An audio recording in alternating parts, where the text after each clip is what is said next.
जाएंगे आज, मुझे लग रहा है भरी भूरी, वो भरी क्या बोलते हैं उसको, भरी भरी क्लास, हाँ ऐसा लग रहा है। ठीक है, कोई बात नहीं, 28 सितंबर के बाद। हाँ हाँ अनुज, मैं पहचान गई बेटा तेरे को, है ना। ठीक है बच्चों, मैं ये सबकी क्लास में थर्मोडायनेमिक्स ही चल रहा था ना। यस हाँ, जो बच्चे अगर दूसरे बैच से भी आए हैं तो मैं मान के चल रही हूँ कि उनकी क्लास में भी ये चल रहा था, है ना। चलो अब एक बार ना फटाफट से देख लेते हैं मैं क्या करवा रही थी। बेसिकली ना हमने स्टार्ट किया था यहाँ से, कहाँ से किया था, थर्मोकेमिकल इक्वेशन से स्टार्ट किया था हम लोगों ने, ना। पहले तो हमने बोम कैलोरीमीटर किया था। बोम कैलोरीमीटर ना आपका रेफरेंस बुक से अच्छा आपके एनसीईआरटी में दिया हुआ है, सुन लो सारे के सारे बच्चों, ये वाला जो टॉपिक है ना, एक बार आप एनसीईआरटी से इसको पढ़ लेना, और उसके बाद एक न्यूमेरिकल भी दिया हुआ है इससे रिलेटेड।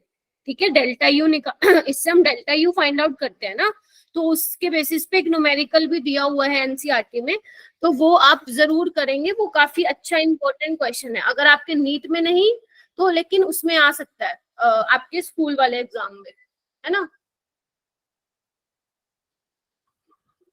ठीक है चलो, मंतशा आ गई, Mantasha and Manisha. Yes ma'am. Okay चलो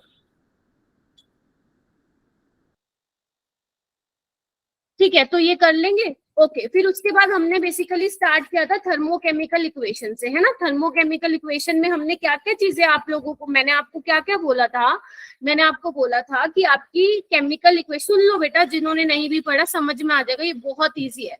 ये ऐसा टॉपिक है अगर टीचर भी नहीं पढ़ाएगा तब भी तुम लोगों को समझ में आ जाएगा, इस तरह का टॉपिक है ये। अब जो मुश्किल वाली थर्मोडायनेमिक्स थी वो आप कर चुके हो, समझ रहे हो। तो अब जितने भी 3-4 लेक्चर रह गए हैं वो इजी वाली थर्मोडायनेमिक्स है, तो ज्यादा अब टेंशन लेने वाली जरूरत नहीं है तुम लोगों को, है ना। चलो, तो बेसिकली मैंने इसमें ये बताया था कि आपकी जो केमिकल इक्वेशन है जो आप लिखते हो, पहले तो आप ध्यान रखना कि वो बैलेंस्ड होनी चाहिए, सबका फिजिकल स्टेट डिफाइन होना चाहिए, और अगर आपको ये हीट ऑफ रिएक्शन दिया हुआ है तब आप बोलोगे ये आपके पास क्या है, थर्मोकेमिकल इक्वेशन है ना। फिर मैंने दो इंपॉर्टेंट बातें बताई थी बच्चों, कि अगर आपका डेल्टा एच यानी कि एंथैल्पी चेंज ग्रेटर देन 0 होता है, या आई कैन ऑल्सो से अगर पॉजिटिव है, तो मतलब वो कैसी रिएक्शन होती है बच्चों, जल्दी आप चैट बॉक्स में भी बोल सकते हो। आप देखो 36 स्टूडेंट्स हैं, है ना। एंडोथर्मिक रिएक्शन, अगर डेल्टा एच लेस देन 0 होती है तो हम बोलते हैं एक्सोथर्मिक रिएक्शन है, एनर्जी रिलीज। और हम कहते हैं कि अगर आप कोई केमिकल रिएक्शन कर रहे हैं, ध्यान से सुनना, यानी कि रिएक्टेंट से अगर प्रोडक्ट में चेंज हो रहा है और अगर डेल्टा एच की वैल्यू ज्यादा नेगेटिव है, इट मींस कि एनर्जी उसमें अच्छी खासी रिलीज हो रही है, वो हमारा क्या होता है बच्चे, स्टेबल होता है। मतलब जो रिएक्शन है वो फेवर करेगी प्रोडक्ट साइड जाने के लिए, क्योंकि क्या होता है जितनी ज्यादा एनर्जी रिलीज होगी प्रोडक्ट की एनर्जी कम होगी, और आपको पता है एनर्जी कम स्टेबिलिटी ज्यादा। गेटिंग? ठीक है जी, चलो। योगेश्वरी आ गई, योगेश्वरी नहीं आई, ठीक है। तो ये मैंने एग्जांपल लेके आप लोगों को बताए थे। उसके बाद ये वाला जो है फैक्टर्स कौन कौन से इफेक्ट करते हैं एंथैल्पी चेंज को, ये क्वेश्चन नीट में आया हुआ है। तो आपको ध्यान रखना है, पहले तो क्या ध्यान रखोगे, फिजिकल स्टेट रिएक्टेंट और प्रोडक्ट की अगर आप चेंज करते हो तो करस्पॉन्डिंग डेल्टा एच की वैल्यू भी चेंज होती है। देखो मैंने रिएक्शन भी लिख के बता रखी है आपको, ठीक है। उसके बाद सेकेंड चीज क्या है बच्चे, एलोट्रोपिक फॉर्म आप सबने सुने हैं, आपने देखा होगा, सुना होगा कि कार्बन के आप मेनली 3 पढ़ते हो, डायमंड, ग्रेफाइट और फुल रिंग पढ़ते हो ना। तो अगर मान लो अगर आप एलोट्रोपिक फॉर्म ले रहे हो, मान लो डायमंड का कंबशन करा रहे हो, ग्रेफाइट का करा रहे हो, तो दोनों केस में जो हीट चेंज होगा यानी कि जो एंथैल्पी चेंज होगा उसकी वैल्यू क्या आएगी बच्चों, अलग अलग आएगी, ये मैंने बता दिया था, है ना। उसके बाद हमने स्टार्ट किया था एंथैल्पी ऑफ रिएक्शन क्या होता है। एंथैल्पी ऑफ रिएक्शन क्या होती थी बच्चों, क्या होती थी, हाय प्रियंका, क्या होती थी एंथैल्पी ऑफ रिएक्शन, कि कितनी अमाउंट ऑफ हीट इवॉल्व करेगी या एब्सॉर्ब करेगी, क्योंकि आपको पता है एक रिएक्शन में या तो हीट निकलेगी या एब्सॉर्ब होगी, ठीक है। कब होगी, when number of mole of reactant react completely to give the product as given by the balance chemical equation. हो गया था ये हमारा, ठीक है जी। उसके बाद क्या था, कैसे निकालते हैं, अगर आपको मान लो चेंज निकालना हो तो चेंज कैसे निकालेंगे आप, प्रोडक्ट माइनस रिएक्टेंट, कैसे निकालेंगे बच्चों, प्रोडक्ट माइनस रिएक्टेंट, बता दिया था। चलो ओके, उसके बाद मैंने डिस्कस किया था आप लोगों के साथ स्टैंडर्ड एंथैल्पी। स्टैंडर्ड एंथैल्पी क्या होती है, अगर हम मान लो कंडीशन स्पेसिफाई करते, टेम्परेचर स्पेसिफाई करते, मैंने इसका एग्जांपल भी लिया था कि दो बच्चे हैं, दोनों कंबशन रिएक्शन करा रहे हैं और दोनों की डेल्टा एच की वैल्यू अलग अलग आ रही है, क्योंकि टेम्परेचर अगर मान लो एक बंदा किसी जगह करा रहा है, वहां का टेम्परेचर कुछ हो रहा है, कोई दूसरा बंदा कंबशन रिएक्शन करवा रहा है, उसका टेम्परेचर कुछ हो रहा है, राइट। तो दोनों का अलग अलग आ रहा है डेल्टा एच, राइट। लेकिन अगर मान लो मैं टेम्परेचर स्पेसिफाई कर दूं कि भैया 25 डिग्री सेल्सियस पे तुम्हें करना है, प्रेशर 1 बार है, तो अब जो दोनों जो कंबशन रिएक्शन कराएंगे, क्या उनका डेल्टा एच सेम ही आएगा? हाँ या ना? ये मैं बता चुकी हूँ, अब इसलिए आपको लग रहा होगा जल्दी जल्दी बोल रही हूँ, ठीक है। तो मतलब बेसिकली मैंने क्या कर दिया, स्पेसिफाई कर लिया, स्टैंडर्ड कंडीशंस में मैंने लिया है, ठीक है। और मैंने कहा था ये कुछ एंथैल्पी है स्टैंडर्ड स्टेट में, आप ध्यान रखेंगे Cl2, Br2, H2, N2, O2 इनकी 0 होती है। ग्रेफाइट के लिए, S8 के लिए, जिसको आप रोम्बिक फोम होती है। एक ऐसी सल्फर की मोनोक्लिनिक भी होती है, वो आपके अभी काम की नहीं है, पी ब्लॉक में पड़े। कौन आया है भाई? ओके, चलिए। उसके बाद एंथैल्पी ऑफ फेज ट्रांसफॉर्मेशन, ये भी मैंने आप लोगों को बता दिया था। Fusion, enthalpy of fusion, enthalpy of vaporisation and enthalpy of sublimation, ठीक है। अच्छा जी, अब यहाँ पे आओ। यहाँ पे आई थिंक मैंने जो दूसरे बैच के बच्चे थे उनको छोड़ा था। इधर देखो बेटा, ध्यान से जो मैं कराने की कोशिश कर रही हूँ, जितने भी बच्चे ये प्लीज ध्यान से सुनना, बहुत इंपॉर्टेंट है, क्वेश्चन आएगा तो यहीं से आएगा।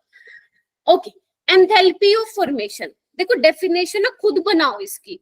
एंथैल्पी ऑफ फॉर्मेशन अब क्या है, एंथैल्पी ऑफ रिएक्शन हम पढ़ चुके हैं, अब इसके अलग अलग नेम है। अगर मान लो किसी कंपाउंड की फॉर्मेशन हो रहा है तो एंथैल्पी ऑफ रिएक्शन क्या कहलाएगा? एंथैल्पी ऑफ फॉर्मेशन कहलाएगा। अगर कंबशन रिएक्शन की बात कर रही हूँ तो एंथैल्पी ऑफ रिएक्शन किससे चेंज हो जाएगा? एंथैल्पी ऑफ कंबशन से चेंज हो जाएगा, ठीक है। तो इसको मैं एक मिनट रुको, हाँ, तो क्या बोलूंगी बेटा, एंथैल्पी ऑफ फॉर्मेशन ध्यान से सुनना। The enthalpy change when 1 mole of a compound formed from its element in their most stable state of aggregation is called enthalpy of formation. अब एक बार बताओ, फॉर्मेशन किसकी होती है? प्रोडक्ट की होती है, हाँ या ना? Yes, हाँ, ma'am. ठीक है। तो ध्यान रखना, जो आप प्रोडक्ट बना रहे हो या इन्होंने, अगर एग्जामिनर ने हमें रिएक्शन दी हुई है, तो आपको एक चीज का ध्यान रखना है, वो कितना होना चाहिए बच्चों? 1 मोल होना चाहिए। कितना होना चाहिए? 1 मोल होना चाहिए। और कैसे बनना चाहिए वो? हाँ बेटा, समीक्षा कुछ बोल रही हो तुम? No, ma'am, वो गलती से हो गया था। ठीक है। एक्चुअली ना ये ना मिटेगा नहीं, इरेज नहीं होगा। एक्चुअली मेरी वो जो स्लाइड थी ना वो डिलीट हो गई है, तो अब ये मैंने दूसरी जो नोट्स भेजे थे वही मैंने लगाई है, तभी ये इरेज नहीं होगा। मैं आपको अलग से बेशक पेज लेके समझा दूंगी, ठीक है। और बच्चे, जब भी आप कोई कंपाउंड की फॉर्मेशन दिखाओगे तो वो किससे बनेगा? अपने एलिमेंट से बनेगा, ठीक है। जैसे वाटर है तो किससे बनेगा? कौन कौन से एलिमेंट्स है वाटर में? हाइड्रोजन है और ऑक्सीजन है, ठीक है। In their most stable state. Most stable state का मतलब क्या होता है? कौन बताएगा? कौन बताएगा? फ्री फॉर्म में जो एग्जिस्ट करते हैं जैसे H2O2। हाँ दिशा, मैम H2 and O2। नहीं, मोस्ट स्टेबल स्टेट का मतलब क्या है बेटा? एनर्जी लेवल जैसे एनर्जी बहुत कम है। हाँ जी, एनर्जी बहुत कम होगी ना ना। हाँ मैम ऐसा, जैसे कि मोस्ट स्टेबल स्टेट का मतलब यहाँ पे है कि जिस फिजिकल स्टेट में वो नॉर्मली पाया जाता है सबसे ज्यादा स्टेबल होते हैं। जैसे हाइड्रोजन ऑक्सीजन सबसे ज्यादा स्टेबल गैसियस फॉर्म में होते हैं। हाँ। जैसे अगर मान लो मैं एक अलग स्लाइड लेके बताती हूँ तुम लोगों को, यहाँ बता देती। अरे ये भी रेस नहीं होगा, एक मिनट दो बेटा मेरे को। हाँ हाँ,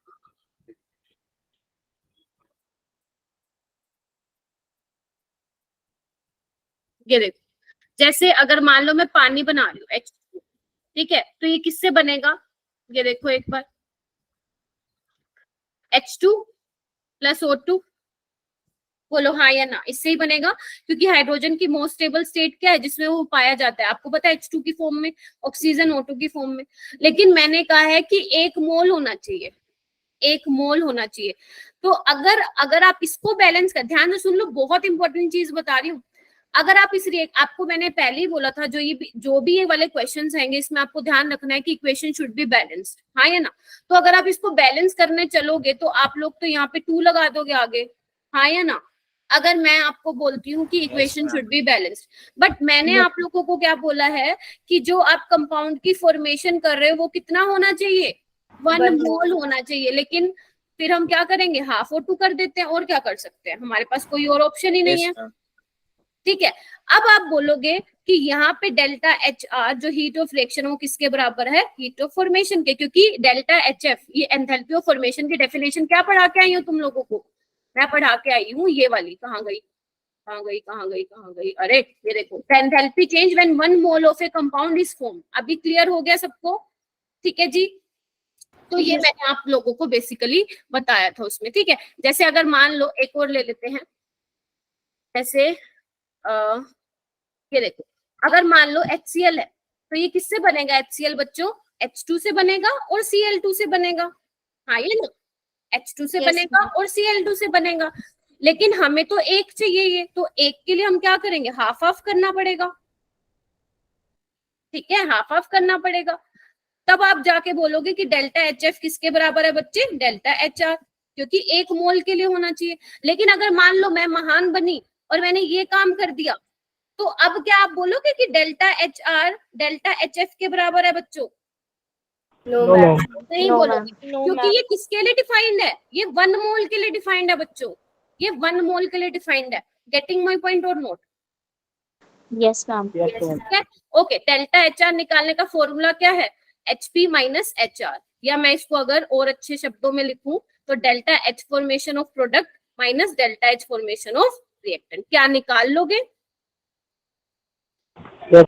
इवन एनसीईआरटी के क्वेश्चन भी हैं, जो मैंने अभी ये तुम्हें कंसेप्ट बताया, एनसीईआरटी का क्वेश्चन भी। और सबसे अच्छी बात पता है क्या है, मैं जेई के क्वेश्चन देख रही थी तो जेई वालों ने क्या कर रखा है, इस चैप्टर के जो क्वेश्चन है ना, जो ये थर्मोकेमिस्ट्री वाले हैं, वो डायरेक्ट एनसीईआरटी से उठा के दे रखे हैं। तो तुम समझ रहे हो, तो ये मान के चलो कि अगर यहाँ से क्वेश्चन आया नीट में तो वो एनसीईआरटी से उठा के देगा तुम लोगों को। इसलिए बोल रही हूँ कि इस चैप्टर की प्लीज एनसीईआरटी कर लो, प्लीज एनसीईआरटी कर लो। और एक गुड न्यूज दूं तुम लोगों को, बताना मत किसी को, ठीक है। जो तुम्हारा अभी स्टेट्स ऑफ मैटर का टेस्ट होगा ना, बहुत इजी पेपर है,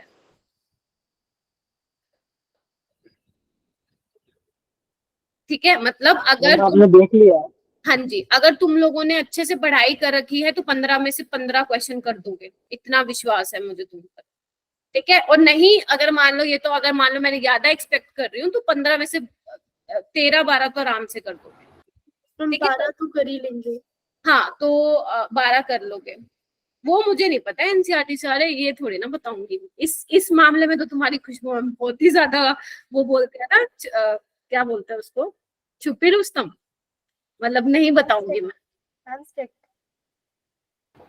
सृष्टि आवाज नहीं आ रही बेटा, हाँ जी, इम्पोर्टेंट टॉपिक्स।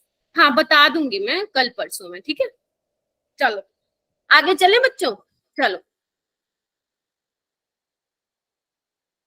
ओके। ऐसे इधर देखो एक बार बच्चों, ये क्वेश्चन नहीं, स्ट्रिक्ट तो मैं इतनी नहीं हूँ, स्ट्रिक्ट तो तुम लोगों को तब पता चलता जब मैं ऑफलाइन में होती, ठीक है। जैसे ये क्वेश्चन था, वैसे एक अभी ये ना इरेज नहीं होगा, माफ कर देना, ठीक है। तो जैसे ये क्वेश्चन है, ठीक है, ये एक रिएक्शन लिखी हुई है बेसिकली, ध्यान से देखना एक बार क्या लिखा हुआ है इसमें, इथेनॉल बना हुआ है। ये रिएक्शन मैं तुम्हें पता क्या बोलूंगी, लर्न कर लो, फायदे में रहोगे जब तक नीट का पेपर नहीं दे देते, कि इथेनॉल का कैसे बनता है, बेसिकली इथेनॉल की फॉर्मेशन कैसे होती है। आपको पता है इसमें कार्बन है एलिमेंट, हाइड्रोजन है और ऑक्सीजन है। ध्यान रखना इसका 1 मोल होना चाहिए, गेटिंग माय पॉइंट और नोट, ठीक है, इसका 1 मोल होना चाहिए, ठीक है। अब मैं क्या कर रही हूँ, इस रिएक्शन को 2 से मल्टीप्लाई कर दे रही हूँ, क्या ये वाली इक्वेशन बन जाएगी मेरे पास, 4C + 6H2 + O2 से 2C2H5OH, बोलो हाँ या ना।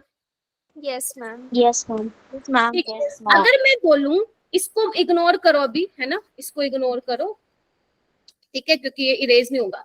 अगर मैं बोल दूं बेटा इसका जो हीट ऑफ रिएक्शन है वो X है, X किलो जूल पर मोल, ठीक है, तो इसका डेल्टा HF क्या होगा सेकंड वाली रिएक्शन का, कोई मुझे बताएगा, सोच समझ के बताना। पहली वाली रिएक्शन का del heat of reaction x kilo joule per mole है, तो सेकंड वाली रिएक्शन का डेल्टा H फॉर्मेशन क्या होगा?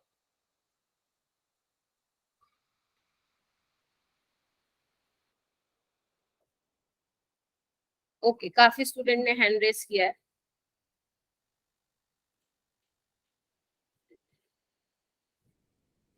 हाँ लक्ष्य, 2x हो जाएगा। 2x हो जाएगा। सबका आंसर 2x ही 2x होगा ना? सबका आंसर Yes, 2x आ रहा है बच्चों, पक्का? मैम पर ये तो 2 मोल है ना क्या? मैम, बट ये तो 2 मोल है ना हाँ 2 मोल है, मैं वही पूछ रही हूँ क्या आएगा आंसर दिव्यांश? मैम। जो डेल्टा फॉर्मेशन होता है वो तो मैम 1 मोल के लिए निकलता है, बस। हाँ समझे, एक मिनट रुको ना बेटा।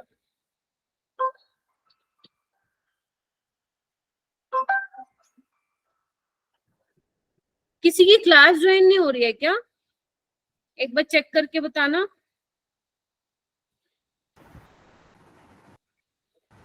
एक मिनट रुको।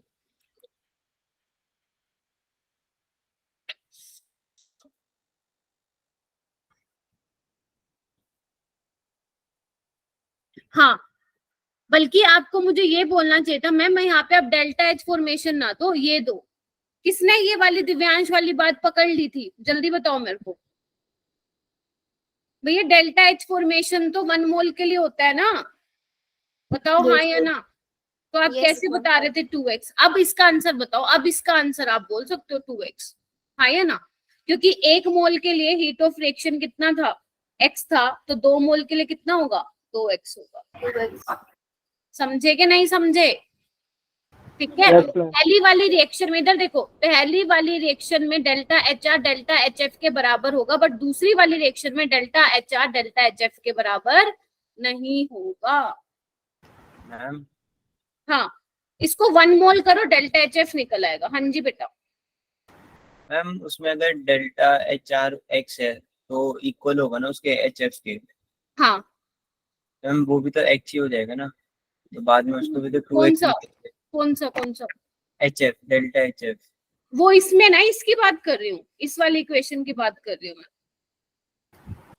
यहाँ पे मैम 2 नहीं मोल है ना C2H5OH बेटा। मैम, पहले वाली क्वेश्चन में। हाँ, पहली वाली इक्वेशन में तो डेल्टा एच एफ की वैल्यू भी x किलो जूल पर मोल ही होगी, क्योंकि 1 मोल की बात हो रही है ना। Okay ma'am. क्या समझ रहे थे तुम अभी? मैम मुझे लगा उसमें भी एक्स हो जाएगा डेल्टा एच एफ, तो नीचे वाली क्वेश्चन में वो भी 2x हो जाएगा। ना ना ना ना, अभी मैंने यही तो बोल के आई। डेफिनेशन देखो, एक मिनट रुको, कोई अच्छा है ना, आपने तो ने ज्वाइन किया है बेटा, प्लीज टाइम पे आया करो आप, मेरा फ्लो बहुत ब्रेक होता है अगर आप ऐसे ऐसे बीच में ज्वाइन करते हो। बेटा इसकी एक बार पढ़ी हो इसको, ये क्या बोल रहा है, देखना एक बार। मैम 1 मोल के लिए बोल। ठीक है, समझ में आई अभी? Yes ma'am. ठीक है, चलो आगे चलें। ओके, हाँ सृष्टि। मैम दूसरी वाली इक्वेशन में डेल्टा एच एफ की वैल्यू एच आर के इक्वल नहीं होगी, तो मैम एच एफ की वैल्यू होगी क्या फिर?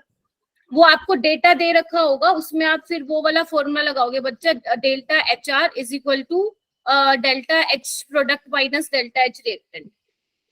ठीक है, अच्छा, फिर वहां से आप फॉर्मेशन के लिए निकाल सकते हो वैल्यू, अगर एग्जामिनर ने पूछ रखा है। मान लो एग्जामिनर ने एक फॉर्मेशन की वैल्यू दे रखी है, एक हीट ऑफ फ्रिक्शन की दे रखी है, तो उन दोनों को यूज करके आप डेल्टा एच एफ की वैल्यू, सॉरी क्या बोल रही मैं, डेल्टा एच एफ की वैल्यू निकाल सकते हो। अभी क्वेश्चन करेंगे, डोंट वरी। एक बार ये स्लाइड पे जो लिखा हुआ है एक बार पढ़ना बेटा इसको। Enthalpy changes for all reaction are not enthalpy of formation. ये वही बात है जो भी मैंने बोला। वो ये बोल रहे हैं, जो ये वाली इक्वेशन है ना बच्चे, वो बोल रहे हैं कि इसमें delta H R delta H F के बराबर नहीं है। क्या एग्री करते हो? कैल्शियम कार्बोनेट की जो फॉर्मेशन हुई है, इसके करस्पॉन्डिंग जो ये बच्चे डेल्टा एच आर की वैल्यू है, वो डेल्टा एच एफ के बराबर नहीं है। मैम यहाँ पे तो 1 मोल ही बन रहा है, लेकिन कंडीशन क्या थी, 2 कंडीशन थी। पहला कि 1 मोल होना चाहिए, दूसरा क्या थी बच्चों कंडीशन, दूसरा क्या थी? Constituent elements. हाँ, कॉन्स्टिट्यूएंट एलिमेंट से बनना चाहिए। यहाँ पे किससे बनना चाहिए था? कैल्शियम, कार्बन और ऑक्सीजन से बनना चाहिए, बट ये तो कंपाउंड की फॉर्मेशन से बन रहा है, तो क्या बनेगा? नहीं। तो यहाँ पे heat of reaction is not equal to heat of formation. Clear हो गया ये वाला पॉइंट? ये भी आपके एनसीईआरटी का पॉइंट था, तो यहाँ से भी एग्जामिनर आपको क्वेश्चन बना के दे सकता है। ठीक है जी, ठीक है, ओके। चलो, जैसे देखो ये वाला क्वेश्चन आपके पास, ये इक्वेशन दे रखी है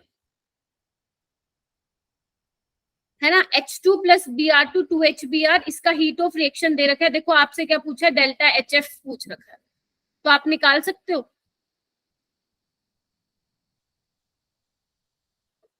इसको Yes, मत ma'am. देखो, जो ये व्हाइट से लिखा हुआ है इसको मत देखो, अपना अपनी नोटबुक में निकालो तुम लोग। हीट ऑफ रिएक्शन दिया हुआ है, क्या आप लोग हीट ऑफ फॉर्मेशन निकाल सकते हो बच्चों?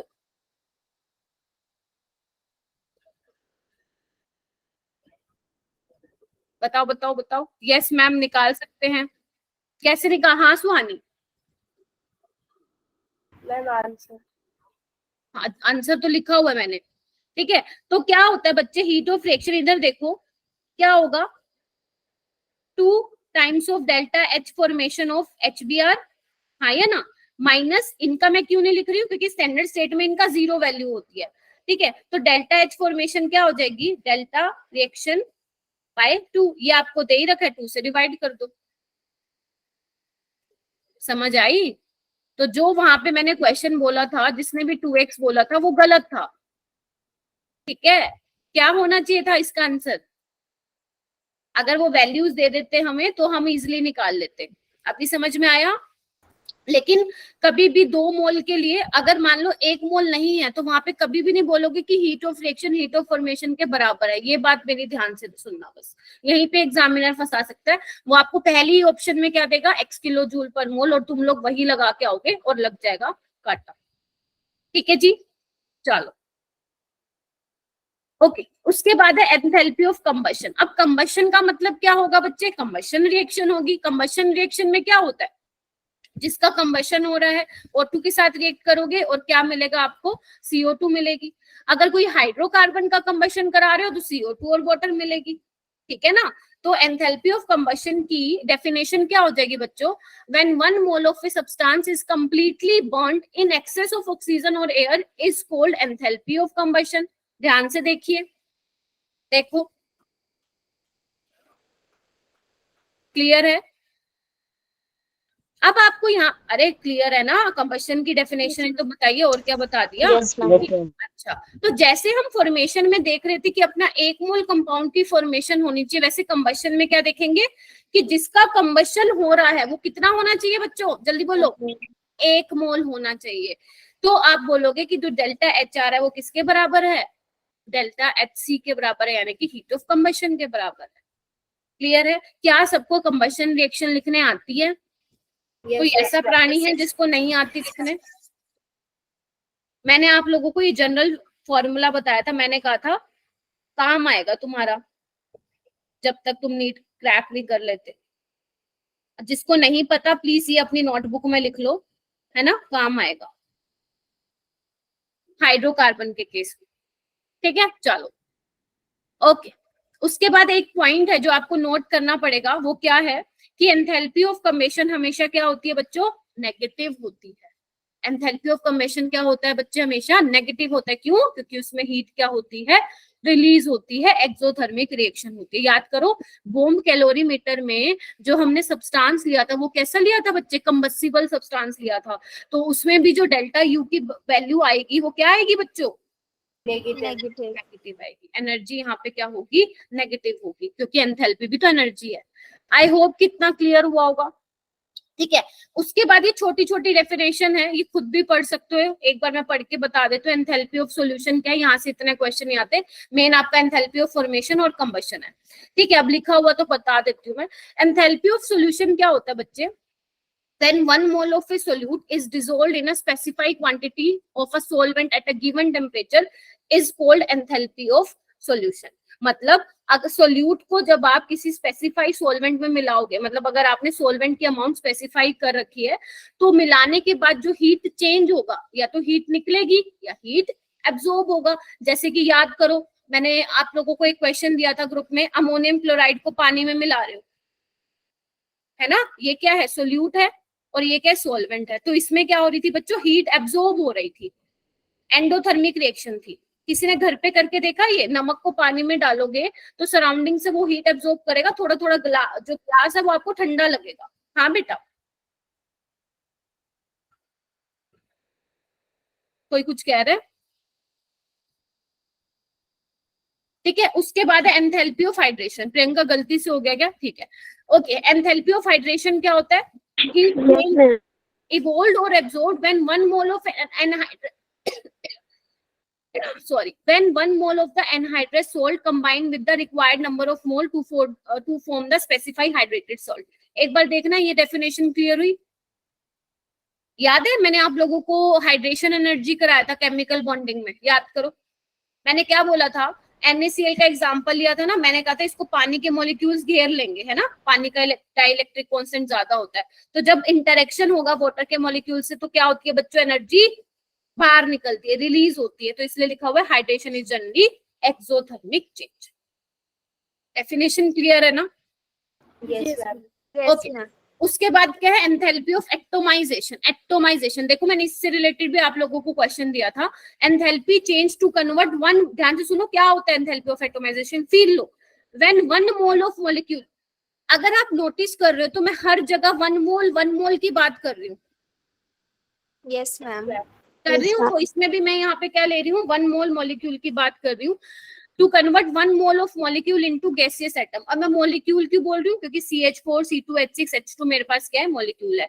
तो इसको तोड़ने के लिए, अब देखो CH4 किस में टूट रहा है, कार्बन में, और 4 हाइड्रोजन में टूट रहा है। तो इसको तोड़ने के लिए मुझे जितनी एनर्जी देनी पड़ेगी वो क्या है बच्चों, एंथैल्पी ऑफ एटोमाइजेशन। पूरा तोड़ना है, एक कार्बन को और 4 H को। तो इसलिए मैंने बोला था, जो आप लोगों को क्वेश्चन दिया था, कैसी रिएक्शन थी वो बच्चों, एंडोथर्मिक रिएक्शन थी। कैसी थी, एंडोथर्मिक रिएक्शन थी। बोलो हाँ या ना? Yes ma'am. Yes ma'am. Yes ma'am. Okay, चलो आगे चलते हैं। यहाँ पे आओ बच्चों, बॉन्ड एंथैल्पी पे आओ, ध्यान से सुनना। आई थिंक ये दूसरे वाले बैच का भी नहीं हुआ था, तो ये अपना नया वाला टॉपिक है। देखो ओके, क्या बोल रहा है पहले ध्यान से सुनना। थर्मो बॉन्ड एंथैल्पी क्या है, बॉन्ड एनर्जी है बच्चों। मैंने आप लोगों को बताया था कि बॉन्ड एनर्जी क्या होती है, बॉन्ड को तोड़ने के लिए जो एनर्जी रिक्वायर्ड होती है उसी को ही आप बॉन्ड एनर्जी बोलते हो। Yes yes ma'am. चलो याद है तो फिर काम हो जाएगा अपने लोगों का।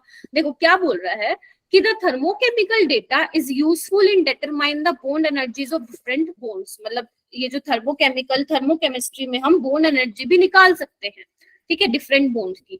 जैसे इधर देखो बच्चों, अगर मैं बात करूं bond energy of CH bond, जैसे अगर मान लो मिथेन है अपने पास, ठीक है, मुझे CH बॉन्ड की बॉन्ड एनर्जी निकालनी है, तो मैं वो कैसे निकाल सकती हूँ, उनकी हीट ऑफ फॉर्मेशन से निकाल सकती हूँ। अगर ध्यान से सुन लो, अगर मेरे पास हीट ऑफ फॉर्मेशन गिवन है तो मैं वहां से क्या निकाल सकती हूँ, बॉन्ड एनर्जी निकाल सकती हूँ। कैसे निकालूंगी, HP माइनस HR करके, ठीक है। अगर मान लो मेरे पास बॉन्ड एनर्जी दे रखी है, ठीक है, और मुझे, या एक काम करते हैं, मुझे बॉन्ड एनर्जी निकालनी है, ठीक है, और मुझे एंथैल्पी ऑफ फॉर्मेशन दे रखी है, क्या मैं ऐसे निकालूं, प्रोडक्ट माइनस रिएक्टेंट करके बच्चों? Yes ma'am. ठीक है, लेकिन एक चीज इसमें इंपॉर्टेंट ये होती है कि अगर तुम्हें मान लो एंथैल्पी ऑफ फॉर्मेशन की वैल्यू ना दे रखी हो, बॉन्ड एनर्जीज की वैल्यू दे रखी हो, ध्यान से सुनना, बहुत इंपॉर्टेंट चीज बता रही हूँ। अगर किसी क्वेश्चन में तुम्हें एंथैल्पी ऑफ फॉर्मेशन दे रखी हो, अभी आगे करने हैं न्यूमेरिकल, तो आप ये वाला फॉर्मूला लगाएंगे, प्रोडक्ट माइनस रिएक्टेंट। अगर आपको बॉन्ड एनर्जीज दे रखी हो तो ध्यान रखना उसमें आप क्या फॉर्मेशन लगाएंगे, डेल्टा H जो बॉन्ड एनर्जी है रिएक्टेंट की, minus delta H bond energy जिसकी भी दे रखी है प्रोडक्ट की, माइनस करेंगे तो यहाँ पे आ जाएगी आपकी बॉन्ड एनर्जी की वैल्यू। तो ये थोड़ा सा आप लोगों को ध्यान रखना है, की फॉर्मेशन की वैल्यू आएगी तो प्रोडक्ट माइनस रिएक्टेंट करना है। बॉन्ड एनर्जीज की वैल्यू अगर एग्जामिनर ने दे रखी है तो bond energy of reactant minus bond energy of product करना है। क्या ये अपनी नोटबुक में लिखोगे? Yes ma'am. लिखो इसको, फिर हम आगे समझते हैं। ठीक है, लिखो लिखो, लिख ली? हाँ प्रियंका, रिपीट कर दो। हाँ इसको हम एक काम करेंगे प्रियंका, इसको हम क्वेश्चन के थ्रू समझेंगे, है ना, न्यूमेरिकल है ना, न्यूमेरिकल वाली बातें हैं, तो इसको मैं क्वेश्चन के थ्रू कराऊंगी। अभी सिर्फ एक बार लिख लो ये, ठीक है?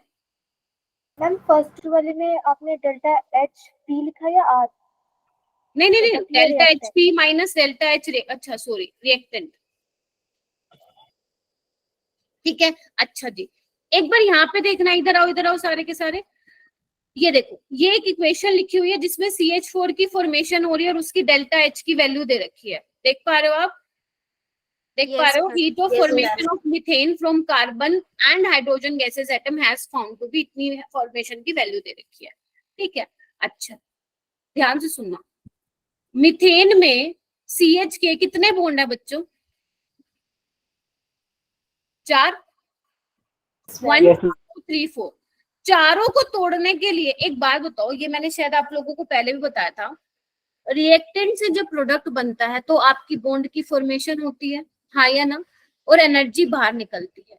अगर मैं मान लो CH4 को तोड़ रही हूँ कार्बन और 4H में, तो मुझे कितनी एनर्जी देनी पड़ेगी इसको तोड़ने के लिए? इतनी एनर्जी देनी पड़ेगी, जितनी एनर्जी बाहर निकल रही है उतनी एनर्जी वापस देनी पड़ेगी, हाँ या ना? अगर मेरे पास बनने में इतनी एनर्जी रिलीज हो रही है तो भैया वापस बैकवर्ड डायरेक्शन में जाऊंगी तो मुझे कितनी एनर्जी देनी पड़ेगी? इतनी ही तो देनी पड़ेगी। कितने के लिए? 4 CH को तोड़ने के लिए मुझे कितनी देनी पड़ेगी? 1663 किलो जूल पर मोल। लेकिन मैं अगर एक CH की बात करूं तो क्या करूंगी? Divide by 4। क्या करूंगी? Divide by 4। इसी को ही हम क्या बोलते हैं? एवरेज बॉन्ड एनर्जी बोलते हैं, एवरेज बॉन्ड एनर्जी बोलते हैं। ध्यान रखना बच्चों, जितने भी आपके, ध्यान से सुन लो ना, जब भी आपको बोला जाए, जैसे इसमें देखो मीथेन है 4 CH बॉन्ड, तो उसको तोड़ने के लिए आपको इतनी एनर्जी देनी पड़ रही है, लेकिन एक CH को तोड़ने के लिए कितनी देनी पड़ेगी? 4 से डिवाइड करोगे तो आप क्या बोलोगे इसको, कि जो एवरेज CH बॉन्ड एनर्जी होगी वो कितनी होगी? डिवाइड करके आपको पता चलेगा इतनी तो एवरेज आपको देनी पड़ेगी एक एक CH को तोड़ने के लिए। गेटिंग माई पॉइंट और नो? Yes ma'am. इसको चारों में आप मल्टीप्लाई कर देना, ठीक है? एक CH के लिए 413 चाहिए और 4 को तोड़ने के लिए कितनी चाहिए होगी आपको पता चल जाएगा। ठीक है जी, हालांकि ये इतना पेपर में नहीं आता, नीट में ज्यादा नहीं पूछते हैं ये वाला क्वेश्चन। हाँ सुहानी? मैम सी जो हमारा H2 की फॉर्म में होगा ना गैसेस एटम है, जो रिएक्शन से देना है, हाँ पे बेटा, रिएक्शन जो लिख रखी है C+H4H gives CH4। बेटा ये देखो, ये क्या है ना, एंथैल्पी ऑफ एटोमाइजेशन है। एटोमाइजेशन का मतलब क्या है? जैसे देखो,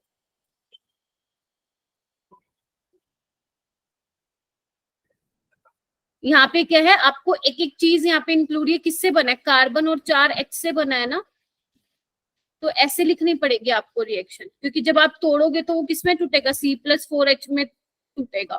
ठीक है, तो आप इसको H2 में नहीं लिख सकते हो। बैलेंस कैसे करोगे इक्वेशन?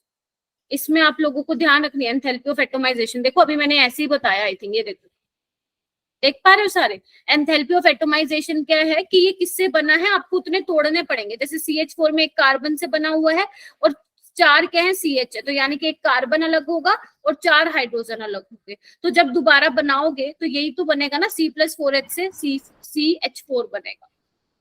ठीक है, ये बात ध्यान रखना मेरी, बहुत इंपॉर्टेंट है एंथैल्पी ऑफ एटोमाइजेशन। ठीक है, अच्छा जी, चलो ओके।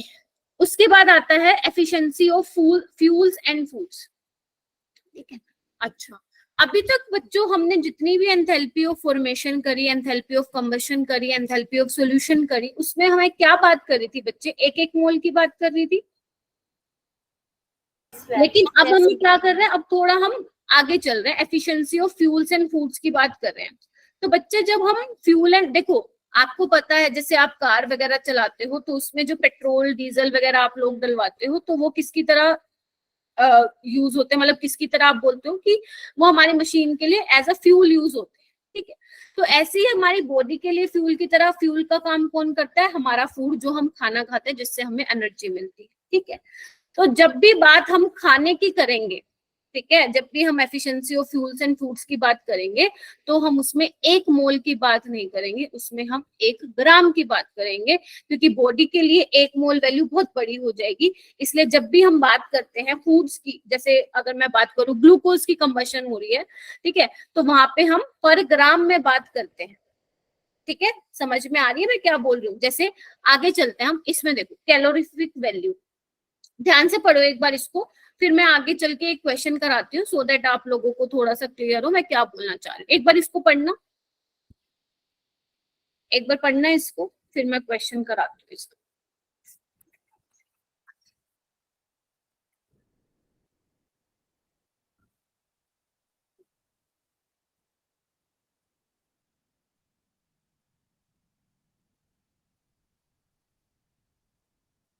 क्या समझ में आया इससे?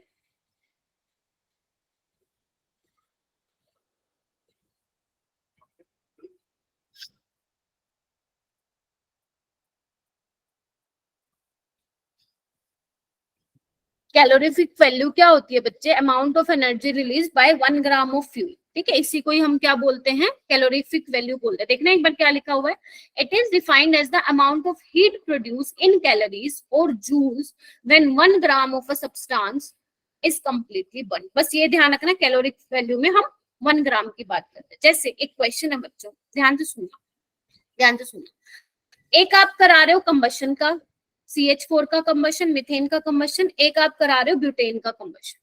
दोनों की डेल्टा H की वैल्यू आप लोगों को दी हुई है, ठीक है। आपसे ये पूछ रही हूं मैं कि दोनों में से बेटर फ्यूल कौन सा है, या दोनों में से कैलोरीफिक वैल्यू जो है बेसिकली इसकी ज्यादा आएगी।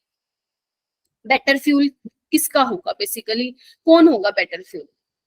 तो आप लोग मुझे ये बोलोगे कि मैम डेल्टा H की जिसमें ज्यादा नेगेटिव वैल्यू हो रही है वही बेटर फ्यूल है, ये बोलोगे आप मुझे?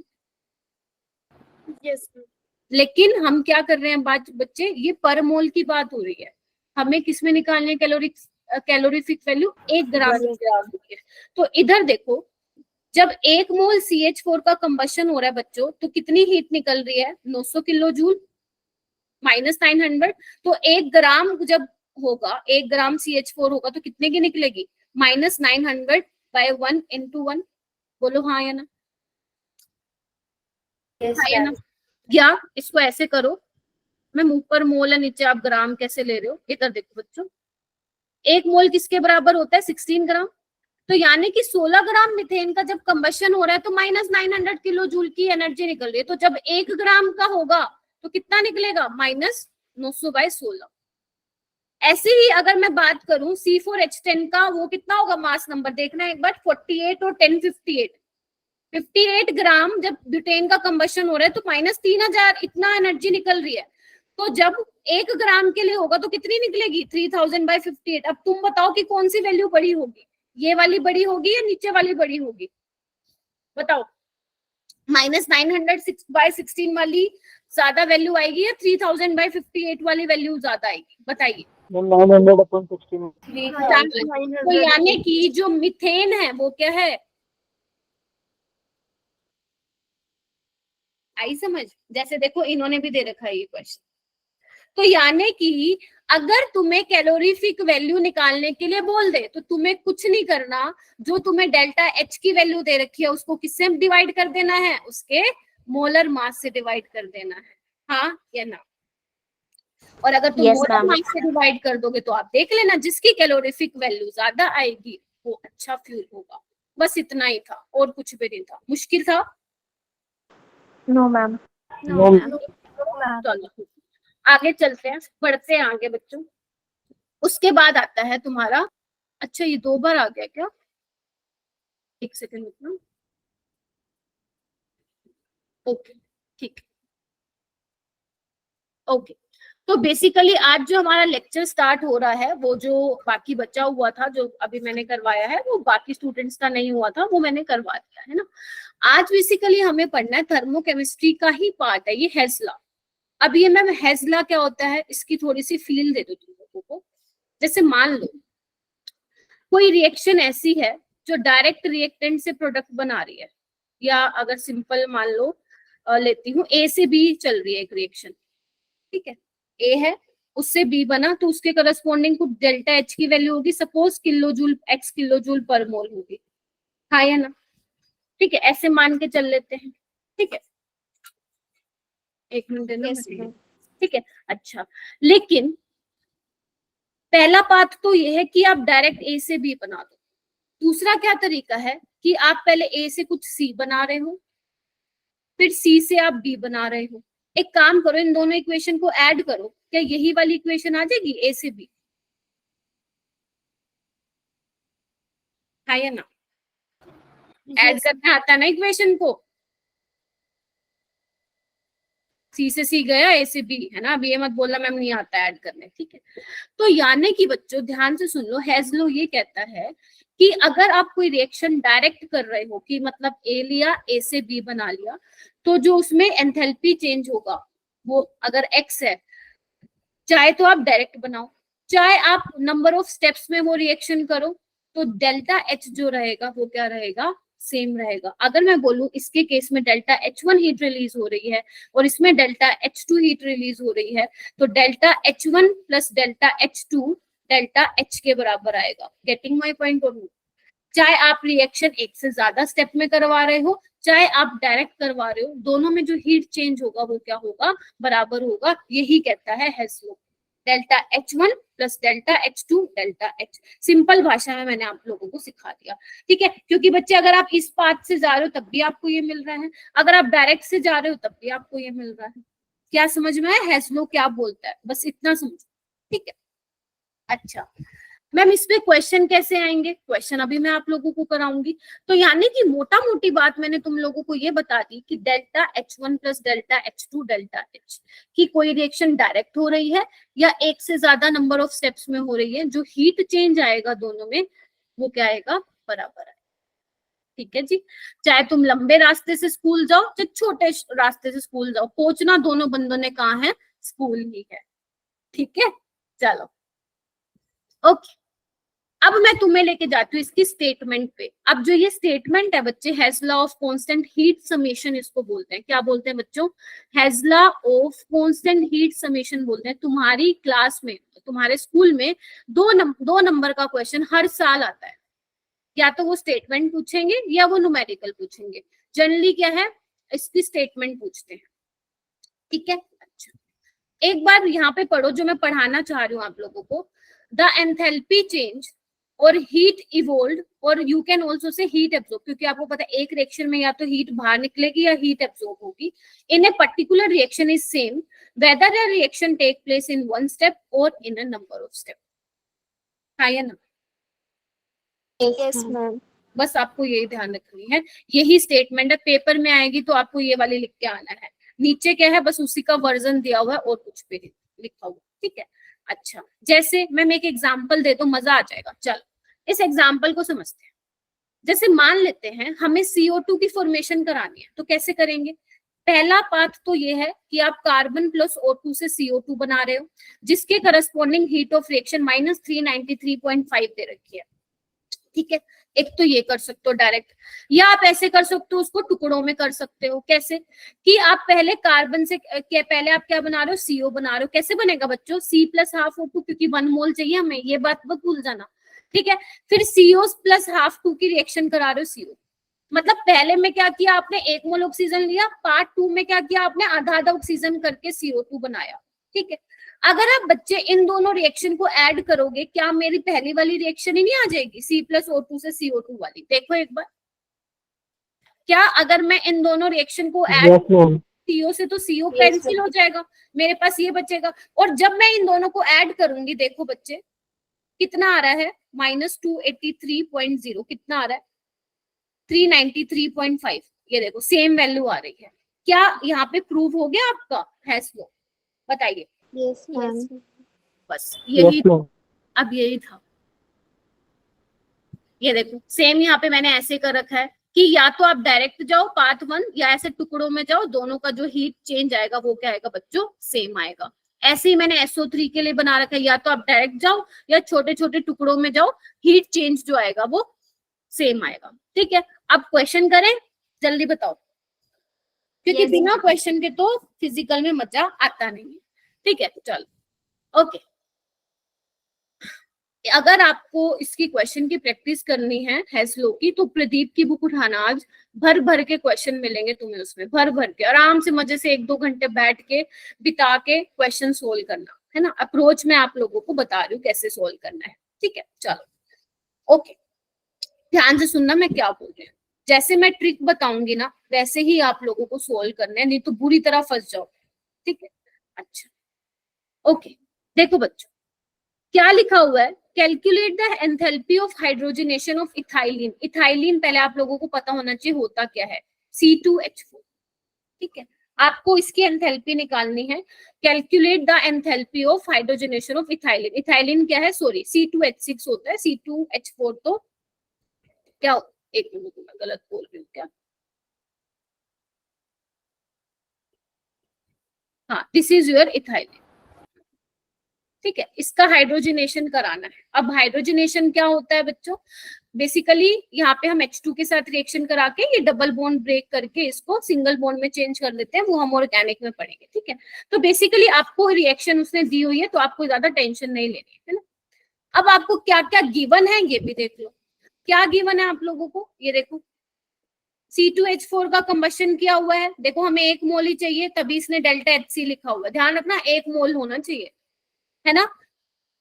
C2H6 का कंबशन कराया हुआ है और यहाँ पे इसने पानी बनाया हुआ है, तीनों का कंबशन दिया हुआ है, यानी कि आपको इन तीनों को यूज करके क्या निकालना है, इस इक्वेशन के लिए क्या निकालना है, डेल्टा HR निकालना है। क्वेश्चन समझ में आया, यानी कि अब जो ये आपको 3 इक्वेशन दे रखी है ना, इसमें आप प्लस करो, माइनस करो, उल्टा करो, सीधा करो, डिवाइड करो, मल्टीप्लाई करो, जैसे तैसे कुछ भी करो, लेकिन इस इक्वेशन तक पहुंचो। और अगर तुम इस इक्वेशन तक पहुंच गए तो भैया तुम्हारा हीट ऑफ रिएक्शन आ जाएगा।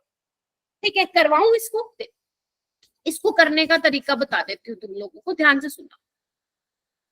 आपको क्या बनानी है, ये इक्वेशन, अपना जो एम है वो ये वाले रिएक्शन।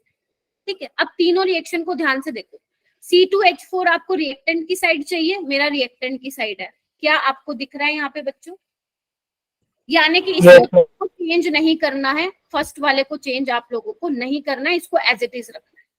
ठीक है, अच्छा फिर उसके बाद H2 भी कहाँ चाहिए हमें, रिएक्टेंट वाली साइड चाहिए, रिएक्टेंट वाली साइड ही है, इसको भी हमें क्या रखना है बच्चों, एज इट इज रखना है। गेटिंग माय पॉइंट और नो? यस C2H6 को कहाँ चाहिए हमें, प्रोडक्ट में चाहिए, लेकिन यहाँ पे क्या है, रिएक्टेंट में, तो इस इक्वेशन को मैं पलट दूं क्या, क्योंकि अगर मैं इस इक्वेशन को पलट दूंगी तो ये C2H6 यहाँ आ जाएगा और जो हमें चाहिए वो मिल जाएगा। तो अगर मैं इसको पलट रही हूँ तो डेल्टा H की वैल्यू भी क्या हो जाएगी, पॉजिटिव हो जाएगी। चलो करके दिखाती हूँ, आ जाओ बच्चों आ जाओ। तो यानी कि इसको मैं एज इट इज रखना चाहती हूँ, देखना एक बार, C2H4 plus 3O2 2CO2 2H2। ठीक है बच्चों, चलो, और H2 वाले को भी एज इट इज रखना चाहती हूँ, रख दूं, प्लस वाटर। देखना एक बार बच्चों, ठीक है, इस वाली इक्वेशन को मैं पलटना चाहती हूँ तो कैसे पलटूं, C2H6 इधर आ जाएगा, देखना एक बार, C2H6 प्लस 7/2O2 और यहाँ पे आ जाएगा 2CO2 प्लस 3 ऑफ वाटर, हाँ या ना।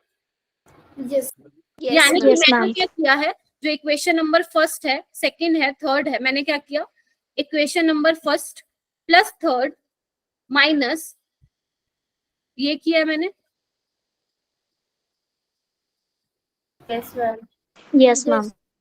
ठीक है, अच्छा जी, अच्छा अब मुझे देखो जो यहाँ पे कैंसिल आउट होता है वो कैंसिल आउट करो, क्या क्या हट रहा है बेटा यहाँ से, जल्दी से देखो एक बार, वाटर कैंसिल हो रहा है क्या यहाँ पे, CO2 कैंसिल हो रहा है, 3H2 से 3H2 कैंसिल हो रहा है, CO2 से CO2 कैंसिल हो रहा है, और यहाँ पे 3+1/2 कितना हो जाएगा, 7/2 ऑक्सीजन है और यहाँ पे भी 7/2 है। तो मेरे पास ओवरऑल जो बनी वो बनी C2H4 प्लस H2 C2H6। क्या हमें यही इक्वेशन रिक्वायर्ड थी बच्चों?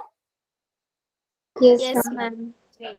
हाँ सुहानी, मैम एक साइड 1/2 O2 है और 7/O2 है। बेटा ये 3O2 कहाँ देख रहे हो तुम, वो भी तो है। 3+1/2 क्या होता है, 7/2 होता है, हाँ या ना? Yes ma'am. हाँ, क्या सोच में पड़ जाते हो। ठीक है, यानी कि हम क्या करेंगे, -1401 बच्चों प्लस 286.0, और इसको मैंने क्या किया, इक्वेशन को अगर मैंने पलट दिया तो उसका डेल्टा एच भी क्या हो जाएगा, पलट जाएगा, हाँ या ना? क्या मेरे पास इस रिएक्शन के लिए हीट ऑफ रिएक्शन आ जाएगी? अगर मैं इसका आंसर बताऊं तो इसका आंसर होगा -137 किलो जूल पर मोल। क्या ये समझ में आया कैसे किया मैंने इस क्वेश्चन को?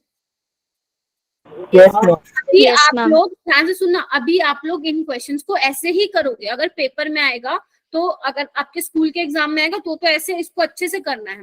जब आपके नीट के एग्जाम में क्वेश्चन आएगा तो आपको जल्दी जल्दी करना है। वो जल्दी कैसे करोगे, जब आप ऐसे क्वेश्चन की कम से कम 10 से 15 क्वेश्चन की प्रैक्टिस कर लोगे, ठीक है? क्योंकि जब आप प्रैक्टिस करोगे ना तो आपके दिमाग में चीजें बैठ जाएंगी, तो आपको ओरली कर लोगे कि C2H4 यहाँ होना चाहिए, ठीक है, उसकी वैल्यू एज इट इज रखो, H2 यहाँ होना चाहिए, ऐसे की ऐसे रखो, इसको पलटना है तो प्लस करके डायरेक्ट निकाल दोगे, ये करने की जरूरत ही नहीं है। बट मैं आपको क्यों करके दिखा रही हूँ, क्योंकि अभी आप क्या हो, लर्निंग फेज में, ठीक है? तो जब तक 10 से 15 क्वेश्चन की ऐसे प्रैक्टिस नहीं कर लेते तब तक ऐसा ज्यादा दिमाग मत चला देना अपना, ठीक है? गलती होने के फिर चांसेस बढ़ जाएंगे। एक और करें मैम। क्वेश्चन? हाँ जी, मैम 2860 के आगे तो माइनस आएगा ना कहाँ पे बच्चे? मैम, जहाँ पे आपने एनर्जी का एडिशन किया है। यहाँ पे? Yes ma'am. नहीं नहीं, माइनस क्यों आएगा, वो माइनस, देखो मैंने क्या किया है इस इक्वेशन में, मैंने फर्स्ट और थर्ड को ऐड किया है। यस मैम, वो प्लस माइनस माइनस हो जाएगा ना। हाँ, अरे ठीक तो करा है ना, देखो ना एक बार रुको, फर्स्ट और ये थर्ड है, इसको तो ऐड किया इस इक्वेशन को, ठीक है? अरे मैम वो आपने प्लस की जगह वो वहाँ माइनस की जगह प्लस लिख दिया था बस। हाँ तो यही लिखा है ना मैंने, अच्छा सो सॉरी, ओके, -1401 -286 प्लस 1500, अब ठीक है? Yes ma'am. पहले मैंने प्लस लिख दिया था क्या? Yes ma'am. हाँ ठीक हो भाई, थैंक यू सो मच, ठीक है दिशा, अभी चलूं आगे? चलो, ऐसे ऐसे ना Yes, ma'am. बता दिया करो, गलती फिर तुम्हें नोट्स में प्रॉब्लम हो जाती है कई बार। चलो एक क्वेश्चन और करें, चलो ओके। अब क्या करना है, calculate the heat of formation, इसका तुम्हें निकालना है, लेकिन यहाँ पे तुम्हें एग्जामिनर ने रिएक्शन नहीं लिख के दी, यहाँ पे तुम्हें खुद लिखनी है। तो आप कहोगे मैम क्या बात होगी, हम खुद बना लेंगे, है ना? आपको तो आती है हीट ऑफ फॉर्मेशन की, एहसान किया हुआ है, ये तुम्हें दिया हुआ है। लेकिन कई बार स्कूल वाले इतने गंदा क्वेश्चन देते हैं ना, वो तुम्हें पता है क्या बोलेंगे, वो तुम्हें क्या बोलेंगे, ध्यान से सुनना। ऐसे कह देंगे कि enthalpy of formation of CO2 इतना दिया हुआ है, enthalpy of formation of water इतना दिया हुआ है, enthalpy of formation of CO2 इतना दिया हुआ है, मतलब आपको बोलेंगे कंबशन रिएक्शन ऑफ C2H5OH इतना दिया हुआ है। तो तुम्हें क्या करना पड़ेगा, ये इक्वेशन खुद से बनानी पड़ेगी। समझ रहे हो क्वेश्चन को कैसे दे सकता है वो? Yes ma'am. Yes ma'am. लेकिन अभी हमारे पास ऐसा नहीं है। लक्ष्य कहाँ है आज तू? मैम वो उन्होंने ग्रुप पे मैसेज करा है कि उन्हें कहीं जाना पड़ गया, इसलिए क्लास लीव कर दी। ओके चलो, कनिष्का चौधरी है क्लास में, योगेश्वरी, चलो ओके करें स्टार्ट। पहले तो इसकी इक्वेशन लिख के बताओ बच्चों क्या बनेगी। मुझे इसका हीट ऑफ फॉर्मेशन निकालना है, तो मेरे दिमाग में एक चीज होनी चाहिए, क्या कि 1 मोल बनाना है ना? बताओ भाई। तो यानी कि H2 और O2, ठीक है, कितने हैं ये हो जाएंगे ये 2, और देखना एक बार सही बैलेंस किया है मैंने, चेक करो बच्चों। Yes ma'am. Yes ma'am. यानी कि जो हमारा एम है वो ये वाली इक्वेशन है, ठीक है जी। चलो, यानी कि इन तीनों इक्वेशन को यूज करके मुझे कैसे भी करो, प्लस करो, माइनस करो, मल्टीप्लाई करो, डिवाइड करो, कुछ भी करो, लेकिन वो वाली इक्वेशन तक पहुंच के दिखाना है हमें, है ना? चलो कैसे करेंगे, वही कार्बन रिएक्टेंट वाली साइड चाहिए, यहाँ पे रिएक्टेंट वाली साइड है मैम, इसको एज इट इज लिख देंगे। H2 कहाँ चाहिए, रिएक्टेंट वाली साइड चाहिए, हम रिएक्टेंट वाली साइड लिख देंगे, लेकिन यहाँ पे क्या चाहिए मुझे 3H2, लेकिन यहाँ पे क्या बच्चों 1, तो इसको इक्वेशन को किससे मल्टीप्लाई करूंगी, 3 से मल्टीप्लाई करूंगी, तो डेल्टा H भी किससे मल्टीप्लाई हो जाएगा 3 से। क्यों, क्योंकि हमें पता है डेल्टा H क्या होती है बच्चों, एक्सटेंसिव प्रॉपर्टी होती है। तो अगर आपने नंबर ऑफ मोल किसी से मल्टीप्लाई किया तो डेल्टा H भी क्या होगा बच्चों, मल्टीप्लाई होगा, क्योंकि एंथैल्पी डिपेंड करती है मोल पे। Getting my point. अच्छा, उसके बाद C2H5OH क्या चाहिए आपको, प्रोडक्ट की साइड चाहिए, बट यहाँ पे क्या, रुक जा दिव्यांश, यहाँ पे क्या रिएक्टेंट की साइड है, तो अब क्या करूं, पलट दो इसको, तो यहाँ पे साइन भी क्या हो जाएगा, ये हो जाएगा। ठीक है, चलो मैम इस इक्वेशन को बनाओ, क्या करें बच्चों हम, चलो पहले इक्वेशन एज इट इज रखो इसको एज इट इज, मेरे से पहले तुम कर दो जल्दी जल्दी। C+O2, मैम फर्स्ट वाली इक्वेशन 2 से मल्टीप्लाई नहीं होगी? अच्छा ओके, हाँ 2 कार्बन थे, ठीक है बेटा 2 से होगी, बिल्कुल ठीक बोला है, तो यहाँ पे 2 से कर दो भाई। ठीक है, चलो फर्स्ट को कर दिया मैंने 2 से मल्टीप्लाई, सेकंड को करना है 3 से मल्टीप्लाई, तो क्या हो जाएगा 3H2, हाँ या ना, 3/2O2 और 3H2O, देखना है एक बार बच्चों, ठीक है। और इस इक्वेशन को क्या करना है, पलटना है हमें, क्या करेंगे, यहाँ पे C2H5OH हो जाएगा प्लस 3O2 आ जाएगा, और यहाँ पे 2CO2 प्लस 3H2। अब पहले देखो कौन कौन कट रहा है, कैंसिल आउट कौन हो रहा है बच्चों, CO2 से CO2 गया, जल्दी बताओ, ऐसा मत बैठो, फिर मैं ही कर रही हूँ सोल्व इसका मतलब। Ma'am 3H2। शाबाश, 3H2O भी गया, कहाँ है 3H2O, ये भी गया, बहुत बढ़िया। व्हाट अबाउट ऑक्सीजन जी का, ऑक्सीजन तो कैंसिल होना चाहिए, नहीं होना चाहिए, नहीं होना चाहिए, हमें हाफ ऑफ O2 चाहिए, बन रहा है क्या हाफ ऑफ O2, यस 2 + 3/2 कितना हो जाएगा आपका, ओके बन रहा है, देखना एक बार, देखो यस मैम। 2O2 और यहाँ पे क्या था 3/2O2, ठीक है। और क्या कैंसिल हो रहा है बच्चों, यहाँ पे सारी की सारी मिल गई जो चाहिए था हमें, यस ये चाहिए था हमें 2 carbon plus 3H2 plus half of O2 C2H5OH, यही था। यस देखो अच्छा, तो अब हमने क्या किया, जो किया वो कर दो, हमने क्या किया, इसको 2 से मल्टीप्लाई किया, हाँ सुहानी, मैम 7/2O2 आएगा ना, 7/2 कहाँ आ रहा है,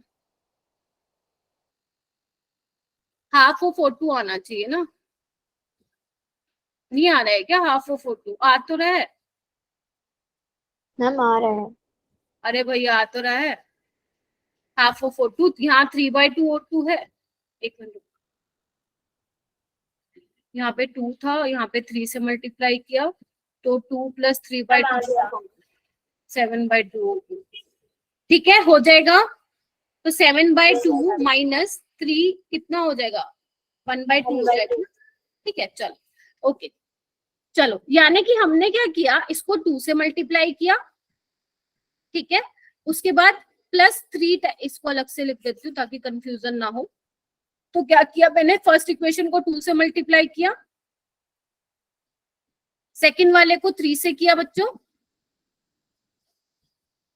और इस इक्वेशन को पलट दिया, क्या यही आएगा, देखना ऐसे ही किया है, मैं इसका आंसर बता देती हूँ, इसका आंसर आएगा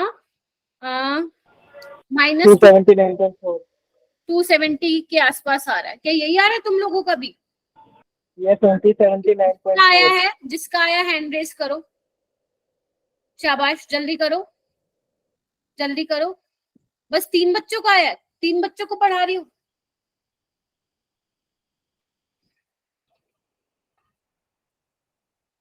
शाबाश, इतने बच्चों का आ गया, बहुत बढ़िया।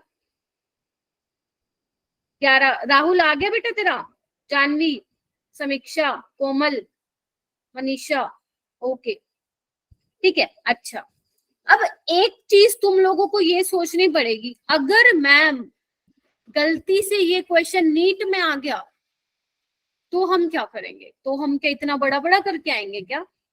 सोचने वाली बात है ना, सोचो एक बार, है ना सोचने वाली बात। तो इसके लिए एक छोटू सा शॉर्ट सा फॉर्मूला है, वो तुम लोगों को पता भी है क्या? देख ध्यान से सुनना। ओके, इसमें तो शायद वो नहीं होगा, एक मिनट रुको, मैंने कहीं पे लिखा हुआ था वो क्वेश्चन। एक मिनट रुको, मैं बताती हूँ।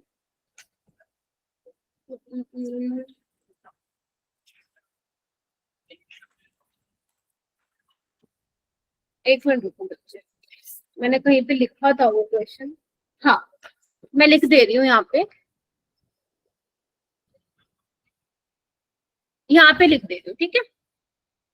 जब तक मैं क्वेश्चन लिख रही हूँ तुम ये ऊपर वाला क्वेश्चन कर सकते हो मेरे लिए?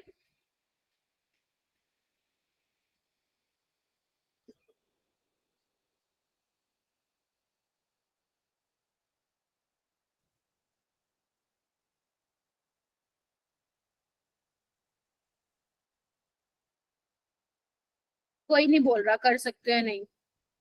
Yes ma'am.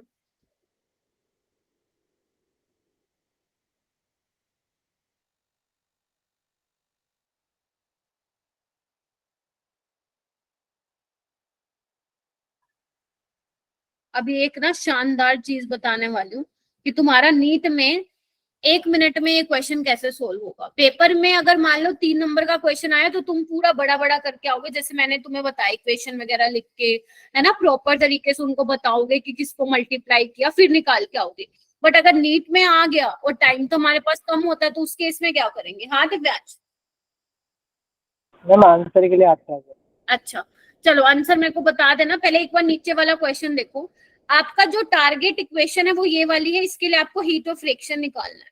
अब आप कहोगे मैम यहाँ पे तो आपने फंसा दिया। पहले तो हम इन सबकी रिएक्शन लिखें, C2H6 की फॉर्मेशन की, CO2 की और वाटर की, फिर तीनों इक्वेशन में कुछ भी तिगड़िया भिड़ाएं, कुछ भी करें, प्लस माइनस मल्टीप्लाई डिवाइड, तब जाके हमें इक्वेशन कहीं जाके मिलेगी, प्लस माइनस करके फिर हमारा आंसर आएगा। इतनी बात क्लियर है ना? ऐसा ही सिखाया मैंने अभी आपको। लेकिन बच्चों मैंने एक आपको फॉर्मूला लिखवाया था, delta H formation of product minus delta H formation of reactant. क्या ये यहाँ पे नहीं लगा सकते हम डायरेक्ट? आप लोगों को इसके लिए निकालने हीट ऑफ रिएक्शन, और हमें सारी की एंथैल्पी ऑफ फॉर्मेशन दे रखी है। क्या मैं नहीं लगा सकती? प्रोडक्ट माइनस रिएक्टेंट, बताइए। प्रोडक्ट माइनस रिएक्टेंट, CO2 की वैल्यू दे रखी है? यस मैम दे रखी है, तो लिखो ना 2 इंटू माइनस 90। क्या वाटर की दे रखी है? यस मैम दे रखी है ना, तो लिखो +3 ऑफ माइनस 70। माइनस रिएक्टेंट में क्या है? C2H6 दे रखी है क्या? यस मैम दे रखी है। माइनस कितनी दे रखी है? 20। और O2 की क्या होती है? स्टैंडर्ड स्टेट में 0 होती है। क्या ये आंसर निकल जाएगा? Yes ma'am. Yes ma'am. अब मैंने तो तुम्हें शॉर्ट ट्रिक से निकलवाया है, अब तुम इसका आंसर मैच करना, और जो ये लंबे वाले मेथड से मैंने अभी सिखाया है वैसे करना। देखना दोनों का आंसर बिल्कुल सेम आएगा। इसका आंसर आएगा, मैं बता दे रही हूँ, इसका आएगा माइनस 370। हाँ 370 माइनस 370। रुको कलर चेंज कर देती हूँ, ये आएगा बच्चों। यस मैम आ गया। क्लियर है? नीट में आया तो ऐसे करोगे, नीट में आया तो ऐसे करोगे। लेकिन ध्यान से सुनना बच्चों, ये फॉर्मूला तब लगा के आना जब सारी फॉर्मेशन की वैल्यू दे रखी हो। अगर एक कंबशन की वैल्यू दे दी तो फंस जाओगे। मतलब मान लो ध्यान से सुनो क्या बोल रही हूँ, 2 फॉर्मेशन की वैल्यू दे रखी है और 1 कंबशन की, तब मत लगा के आ जाना यहाँ पे। आपको पता है गलत आएगा, खुद दिख रहा है आपको। लेकिन अगर मान लो एंथैल्पी ऑफ फॉर्मेशन की जगह एंथैल्पी ऑफ कंबशन की वैल्यू दे रखी होती, तो मैम ये वाला फॉर्मूला लगा के आते? नहीं। ध्यान रखना, कंबशन वाले केस में फॉर्मूला क्या लगाओगे? वो लगाओगे आप delta H combustion of reactant minus delta H combustion of product, ये लगा के आओगे। जल्दी से इसको अपने नोटबुक में ऐड करो, जल्दी से करो। अगर कंबशन सारी एंथैल्पी ऑफ कंबशन होंगी तो ये रिएक्टेंट माइनस प्रोडक्ट करोगे, अगर फॉर्मेशन होगा तो ये हमेशा प्रोडक्ट माइनस रिएक्टेंट लगा दोगे, निकल जाएगा। ठीक है, लेकिन देख लेना सबकी वैल्यूज तो दे रखी है ना, CO2 की दे रखी हो, पानी की दे रखी हो, C2H6 की, पता चले वैल्यू नहीं दे रखी हो तो फंसोगे। Getting my point? कैसे करना है बच्चों question? Yes ma'am. Yes ma'am. Okay चलो, अगर समझ में आ गया तो मैंने आपको एक क्वेश्चन दिया था, जल्दी बताओ कैसे करोगे, टाइम अपने पास कम है।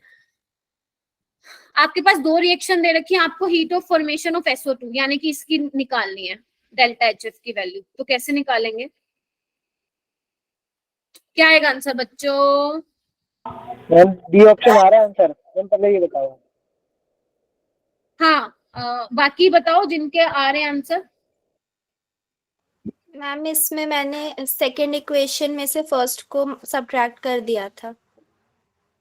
क्या आ रहा है फिर? y माइनस 2x या 2x minus y? 2x minus y आ रहा है। ठीक है, सबका यही आ रहा है क्या? Yes ma'am. ठीक है, आपको क्या करना है, इस इक्वेशन को पलटना ही तो है, बस ऊपर वाली एज इट इज रखनी है, नीचे वाले को पलट दो तो 2x माइनस वाई हो जाएगा। चलो ये वाला क्वेश्चन करो, ये जेई मेन 2017 में। बेटा पलटना ही तो है इक्वेशन को, ये वाली एज इट इज रख, ऊपर वाली, नीचे वाली को पलट दे बेटा, तो 2x माइनस वाई तो आएगा। करके दिखाऊं क्या? जल्दी बताओ, करके दिखाने की जरूरत है क्या? No ma'am. ठीक है ओके, ये वाला देखो 2017 में आया हुआ है, ध्यान से सुनना। 3 इक्वेशन दी हुई हैं, आपको ये निकालना है, आपको इस इक्वेशन के लिए हीट ऑफ रिएक्शन निकालना है। ये देखो बच्चों, ये देखो देखो देखो,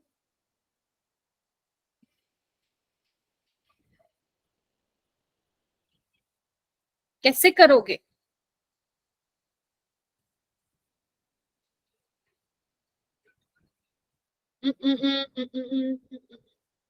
इजी है, डायरेक्ट भी देख के कर सकते हो। मैं देखो कैसे करती हूँ इस क्वेश्चन को। ग्रेफाइट आपका रिएक्टेंट की साइड है, रिएक्टेंट की साइड रखो, यानी कि वैल्यू एज इट इज रहेगी, कोई चेंज करने की जरूरत नहीं है। Getting my point? H2 कहाँ पे? रिएक्टेंट वाली साइड है, यहाँ पे भी बस यहाँ पे 2 से मल्टीप्लाई होगा, तो मैंने इसको 2 से मल्टीप्लाई कर दिया। ठीक है, CH4 कहाँ है मेरा? प्रोडक्ट की साइड है, प्रोडक्ट की साइड रहने दो, और मैं क्या कर दूंगी, ये कर दूंगी। क्या मेरा आंसर आ जाएगा? Yes ma'am. Yes ma'am. Yes ma'am. एक बार तुम भी निकाल के देखो। मैम सी ऑप्शन आएगा। बेटा मेरे पास ना इसका आंसर नहीं है, एक बार मैं फिर भी चेक कर लेती हूँ। एक मिनट,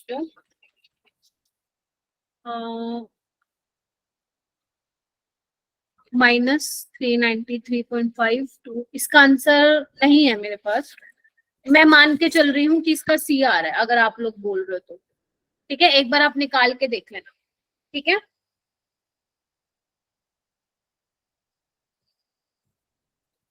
ठीक है, यहाँ पे एक सेकंड रुकना। अपन ने क्या किया है, -393.5 प्लस आएगा ना, यहाँ पे माइनस नहीं आएगा। -393.5 प्लस होता है ना 2 इंटू -280 5.8। ठीक है, समझे क्या किया है मैंने? वो मैंने गलती से माइनस लगा दिया था बच्चों। ठीक है, ये होता है ना अपना डेल्टा फॉर्मेशन माइनस प्रोडक्ट लगाते हैं ना हम। ठीक है, ध्यान रखना इस चीज का। -393.5 प्लस इसको मैंने 2 से मल्टीप्लाई किया, ये वैल्यू माइनस में थी। ठीक है, इसको मैंने कुछ नहीं कहा, तो इसकी वैल्यू एज इट इज रखी। ठीक है, अब इसका आंसर निकाल लेना कितना होगा। ठीक है, मेरे पास इसका आंसर नहीं है। ठीक है ओके, ये वाला आप लोगों को होमवर्क दे दूं? Yes ma'am. ध्यान से देखना एक बार क्या लिखा हुआ है। स्टैंडर्ड एंथैल्पी ऑफ फॉर्मेशन, यानी कि आपको ये दिया हुआ है NH3 की फॉर्मेशन की वैल्यू दे रखी है -46.0 किलो जूल पर मोल। कैसे बनाओगे बच्चों ये इक्वेशन? N2 + H2, यहाँ पे मुझे 3 चाहिए, तो क्या होगा? 3/2 होगा। देख रहे हो? देख रहे हो क्या बच्चों? Yes ma'am. कितनी दे रखी है? -46.0 किलो जूल पर मोल। ठीक है, मैं अप्रोच बता रही हूँ, करना आपको है। Enthalpy of formation of H2, H2 कैसे बनेगा? H + H से ही बनेगा, और तो कोई तरीका नहीं है ना तुम लोगों के पास। ठीक है, इसके करस्पॉन्डिंग कितनी है? -436 किलो जूल पर मोल। N2 कैसे बनेगा बच्चों? कितनी है -712। तुम्हें निकालनी क्या है, एवरेज बॉन्ड एंथैल्पी निकालनी है NH की। क्या निकालनी है बच्चों, NH की एवरेज बॉन्ड एंथैल्पी निकालनी है। पहले तुम NH3 की निकाल लो, फिर उसको किससे डिवाइड कर दोगे, 3 से डिवाइड कर देना, तुम्हारे पास क्या आ जाएगा, एवरेज बॉन्ड एंथैल्पी आ जाएगा। ठीक है जी, बोलो यस यस बन जाएगा, ठीक है ओके। तो ये अपा क्या करते हैं, होमवर्क के लिए रखते हैं। बाकी आप देखो, मैंने अप्रोच बता दिए, 3-4 क्वेश्चन करा दिए हैं जितने अपने क्लास में हो पाए। बाकी आप प्रदीप की बुक से कर सकते हैं, वहां पे आपको बहुत क्वेश्चन मिलेंगे हेजला के, बहुत सारे, आराम से करना। और जो NCERT में उसको भी पक्का अच्छे से कर लेना। ठीक है जी, ओके मैम। ठीक है, इजी था।